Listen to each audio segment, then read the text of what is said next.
Welcome to the Midwest Education Technology Community Podcast, otherwise known as METC. METC is a nonprofit organization based out of St. Louis, Missouri, with a mission to motivate, engage, transform, and connect all learners to advocacy, partnerships, and professional learning opportunities. METC is a premier affiliate of ISTE. To learn more about METC, follow us on social media at METC EdPlus. You may also check out our website at metcedplus.org. METC is a program of Education Plus. To learn more about Education Plus, go to edplus.org.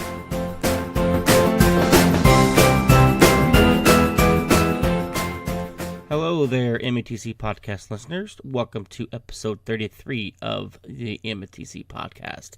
My name is Jonathan Lee, and I am your host. I have another special guest with us this episode. His name is Michael McCann. He comes to us from the Wentzville School District. He is an instructional tech coach out there, and he talks to us today about managing your workflow. So we all have inboxes filled with emails, some important, some not so much, and it seems like they come in every second of the day, and it can be sometimes hard to manage. So Mike explores some tips and some tricks and some other tools to kind of help us manage that and maybe get to inbox zero. Hopefully, as the school year has just kind of started, you have not amounted too many messages in your inbox this year so far, but if you have, hopefully some of these tips that Mike shares will help you narrow those down to maybe not zero quite yet, but toward that zero range. So thanks for checking out this podcast. It was a great conversation with Mike, and be sure to connect with him on Twitter and reach out to him if you have additional questions.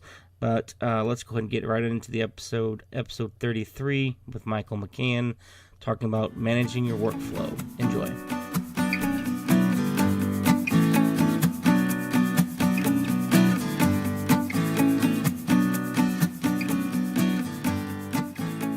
Everyone, and welcome to another episode of the METC podcast. I am here with another brand new guest, and his name is Michael McCann. Welcome, Michael, to the show. Thanks for having me. I really appreciate it. Excited to be here. Thanks. I've never had anybody so excited to be here.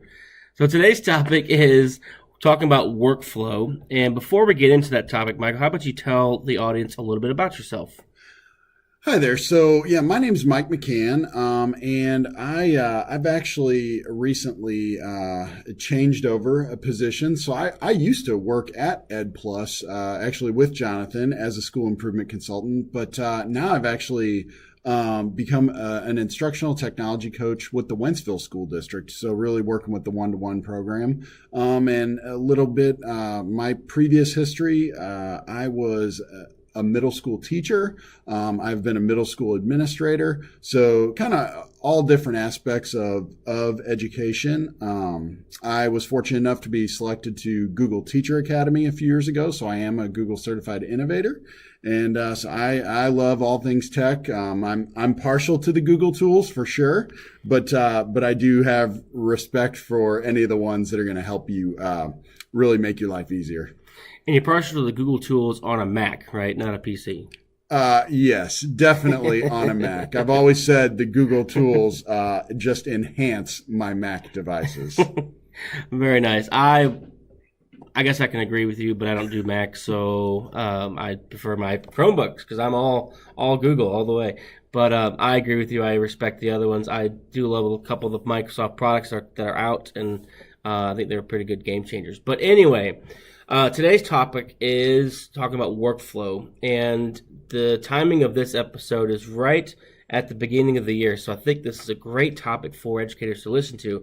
What do you mean when you say workflow? What does that mean? So workflow is one of those things I feel like a lot of people, one, they don't necessarily pay a lot of attention to, and two, they don't really understand. So workflow is, what do you do with all those emails primarily that you get on a daily basis? And as educators, there is no shortage, I know, of email you receive in a day. Where do those emails go? How do you organize those emails? How do you know what you need to do tomorrow, later today?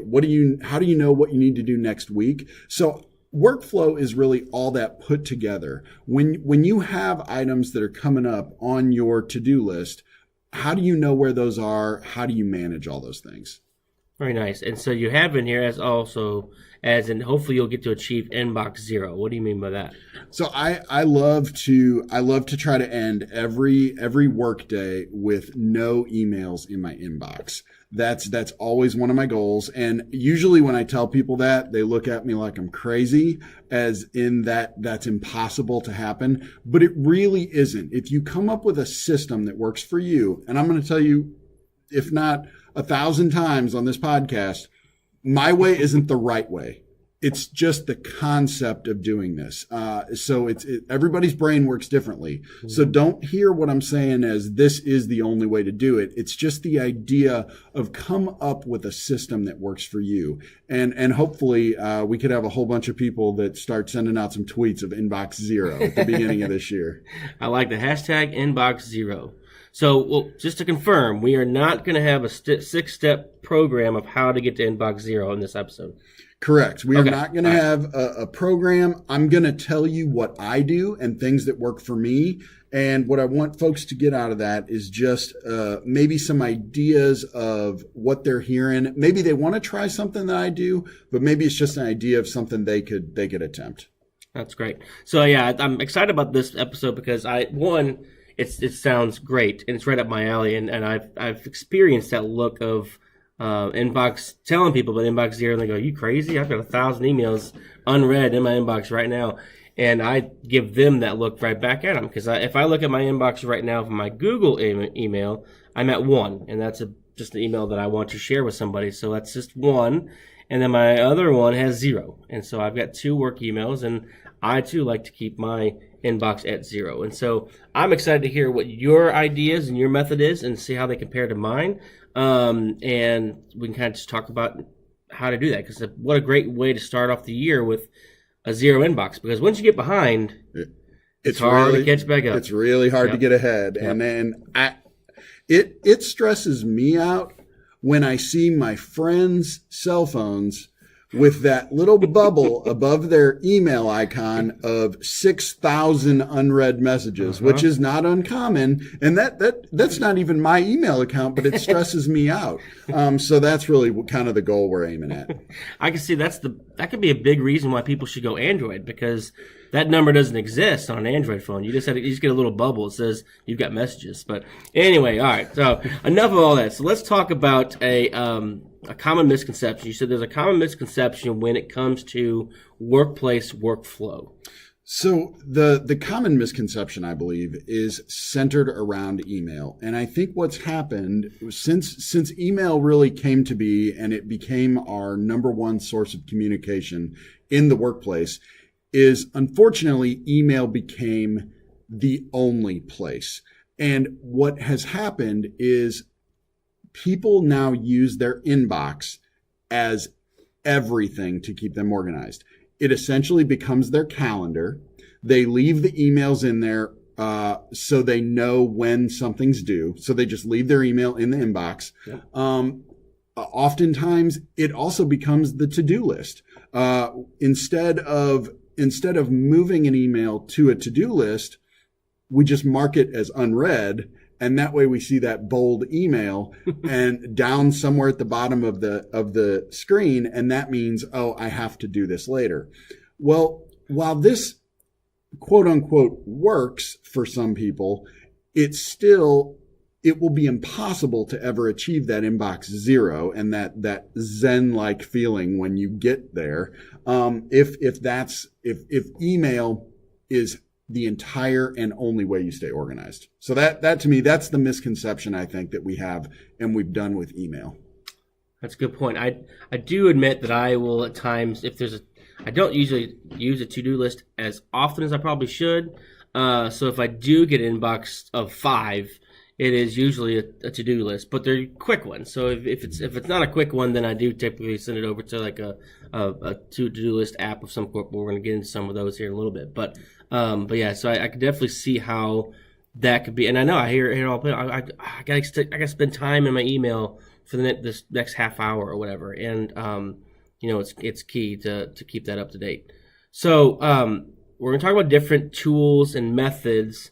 And I know you like to harp on that. There's no one correct way. You've mentioned that already. Yeah, and again, just to reiterate, there are so many tools out there. I mean, if you go to whether you're on Android or iOS, if you go to your App Store, Google Play Store, and search email client, you are going to find so many different options to use. So whether you're Outlook or Gmail or Yahoo, whatever it may be, even if there's still some of you Hotmail people out there, I don't know. There are so many different options. My goal is just do a little research, see what other people are using, and then really just try it out and see what works for you. Gotcha. I still have a Hotmail account. Do you not have a Hotmail account? You know, I sure don't have a Hotmail account. Oh, that is my junk email. So if I give you my Hotmail account, that means I don't plan on talking to you again. No, I'm just kidding. But yeah, it's out there. It's an old one. But anyway, all right. So let's talk about some of these tools, and we're going to start with the basics, and then we're going to kind of go into some additional ones. Let's just start with what you said. The misconception is the email client itself. How can we help make whether it's Outlook or Gmail or any other client you may be using, how can we use that tool that we have to use pretty much day to day more beneficial or more easier for us? So, and again, with this being an audio podcast, obviously you're not looking at a screen, so this isn't going to be a tutorial necessarily of okay, now go click here and click here. But you know, whether you're in Outlook, we'll say Outlook or Gmail, which I would assume are probably the two biggest that the world is using these days. You know, the first thing I would encourage people to do is utilize the folder or labeling system within email. Feel free to make a label or a folder for literally every topic you need. Mm-hmm. You can nest those labels and folders in other labels and folders. And even though it might start looking convoluted on the left-hand side of your screen, it is so much easier to 6 months later find that email that you need to reference, because that's where the updated final exam was from last semester or something. It's so much easier to find that. And the other thing those allow you to do is get those messages out of your inbox. Your inbox is for that up-to-date, what's happening right now, not a place to store emails for 8 months at a time. So that would be really the first thing, is really utilize those labels and just start creating them as emails come in. When you get a new email that should be labeled as curriculum, go ahead and make it right then and there and move that email over. Yep. The other kind of, we'll call it a hack, if you will, is I have found that learning the different keyboard shortcuts within the email client of my choice has been hugely beneficial. And it gets a little nerdy, and so I understand that, but anybody who has learned how to copy and paste with the keyboard and realized how much quicker you can do that than by using your mouse, you'll find that in Gmail, for example, once keyboard shortcuts are enabled, you can press the letter C for compose a new email. And that is just a massive time saver, not necessarily just for when you look at one email, but think about how many emails you send on the course of a school year. Mm-hmm. And when you multiply that out, even though it's maybe even fractions of seconds here and there, it really does get some time back to you. And so again, this is not, I'm not going to go through what are all these shortcuts and this and that in a tutorial necessarily, but I would just encourage you, in the help section of your email client of choice, really type in keyboard shortcuts, and they all offer them, and that would be something I think that really speed up your game. I could agree with you. I did not. I guess I knew about the C, but I was with you in a training, Google training, and you mentioned it. I'm like, man, I guess that. And I always forget about shortcuts, and so when I tell people about shortcuts, I said, remember, it's a shortcut only if you remember it. Because if it takes you longer to remember the shortcut than it does to when you move the mouse to where then it's not a shortcut. But if you get really good at it, like you were suggesting, I can see that saving a lot of time, because there's looking at Gmail, and to get to Gmail shortcuts, you just hit Shift ? Or just get to the question mark, and that will pull up the shortcuts, and then it'll tell you if you got the shortcuts enabled or not. You can enable them there. And and Jonathan, you make a really great point too. There's probably hundreds of shortcuts. Mm-hmm. I will tell you right now on this documented podcast, there's probably only 4 or 5 I use. Yeah. I mean, I don't use mountains of them, but those 4 or 5 I use, they really make me more efficient at my email. Yeah, I mean, one that I could also see us using a lot is the R, because R would be reply all, or reply, sorry. A is reply all. And so there's a bunch of different ones that you could just easily, quickly, and use, because think about how many emails you read a day and how often you have to reply to those. If instead of picking up your mouse and going to the reply button, you just hit the letter R and you can start typing. I mean, exactly. I can just imagine, I mean, you're talking about really seconds, but like Mike said, I agree, how many emails are you talking a day? Those seconds will add up pretty quick, especially throughout the year. So that's some good points. Looking at those shortcuts, and agree with, don't think you're going to use all of them, but you'll find 2 or 3 of them that'll save you a bunch of time. So good point there. I want to bring up the point about labels. I like that too, because like you said, it gets the email out of your inbox, right? And so you can put it away, and then it doesn't, if you don't answer it, even if you don't read the email, it does put that little number off to the side, so you know you have to come back to it. And sometimes that drives people crazy. Yeah. But, and I don't like to put unread emails in labels, but it still gets, I mean, I could even see some maybe creating a label to-do list. And that might be, again, that's a perfect example of something. I don't necessarily do that, but there might be somebody out there that is the answer to what they needed. That, yes, I'm going to make this to-do list over here on this label. That's a great idea.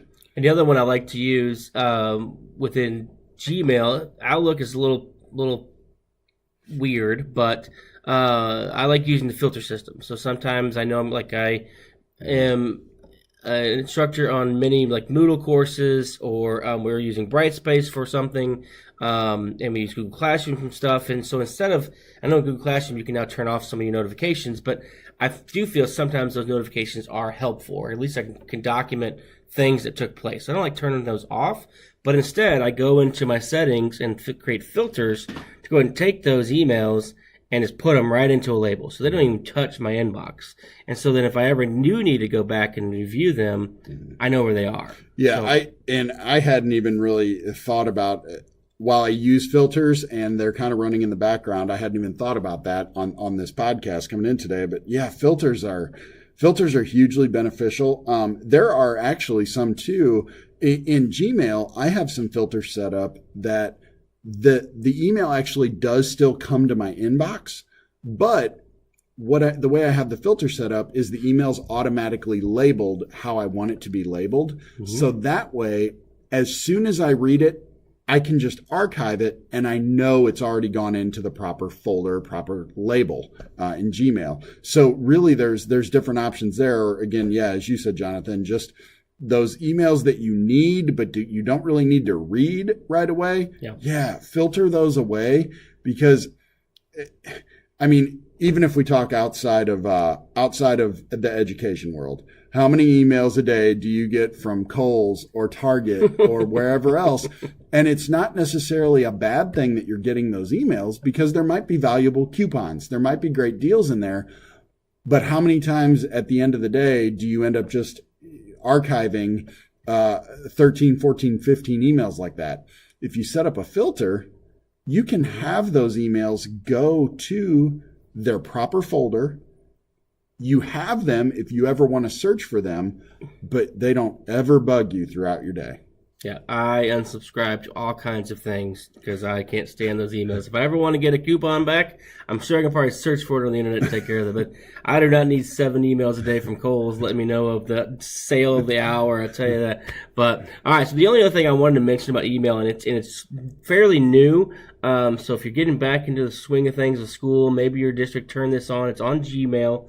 The new Gmail rolled out at the end of last year. I know a lot of districts weren't turning it on because they didn't want to freak people out. But there is, if you used Inbox before, because Inbox was like the newer version of Gmail that they called something different for whatever reason, they had a feature called Snooze in there. And so this feature is now embedded into the new Gmail. Are you familiar with Snooze within? Yeah, I like this idea of Snooze, and so I'm glad Jonathan brought this up. So with Snooze, every once in a while you get that highly important email, except it's not highly important until Wednesday of that week. It's that time when field day is coming up, and the schedule for field day gets sent to you on a Sunday evening, but field day is not till Thursday. You can now click on that snooze button and have that email resent to you at the exact date and time that you want. And so that I think that's going to be something that I start using in my workflow. That would be an example of how do I constantly adapt and evolve my workflow. I think that would be something that I'm going to start using more now that it's in the native Gmail client, for things just like that example I gave. So yeah, that's a great point to bring up. I'm pretty excited about that. And so it actually comes in as a brand new email at the top of your list. So it's not like it all of a sudden just reappears in the date in which it came in, buried in your inbox. It actually, like, it just came through fresh. It's kind of cool. I actually noticed since switching over to the new Gmail a couple months ago, I've actually noticed another feature which I didn't even realize was a feature, but I've noticed a couple emails now that if it determines the email is an important email, but I haven't replied to it yet, it actually has bumped the email up on my list with a little message on it that says, "You received this email 3 days ago. Do you need to reply?" And I thought that, again, I didn't even know that existed until it happened to me. And I thought that was kind of neat, just as a quick reminder of, oh, hey, was I supposed to do something with that? And at the worst, even if I'm not supposed to do something with it, at least now it's a reminder for me to archive it and get it out of my inbox. Yeah, I've had that come up a couple times, and it's not.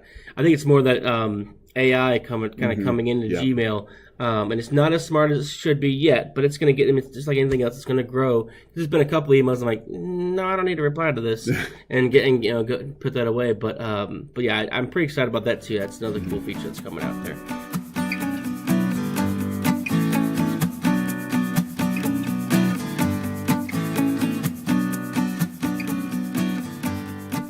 All right, so that was not the end of the conversation with Mike on managing workflow. However, we have hit our limit on time, just so we don't lose you too much on your interest level there. But we will continue our conversation on the next episode. Thanks, Mike, for having this great conversation.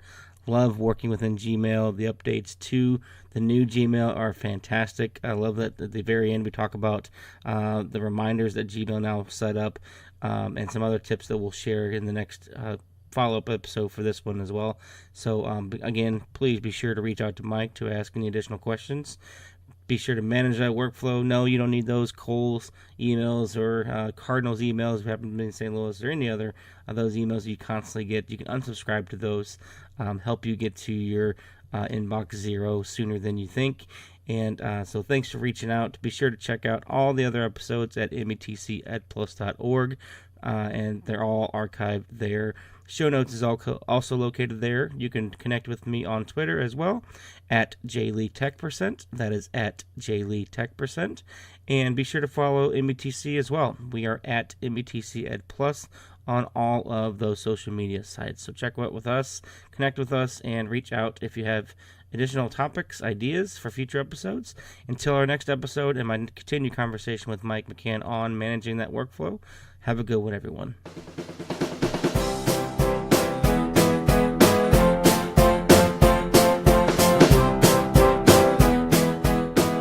Thank you for listening to the Midwest Education Technology Communities podcast, otherwise known as METC. To learn more about METC, check out our website at metcedplus.org or follow us on social media at METCedplus. Learn more about Education Plus at edplus.org.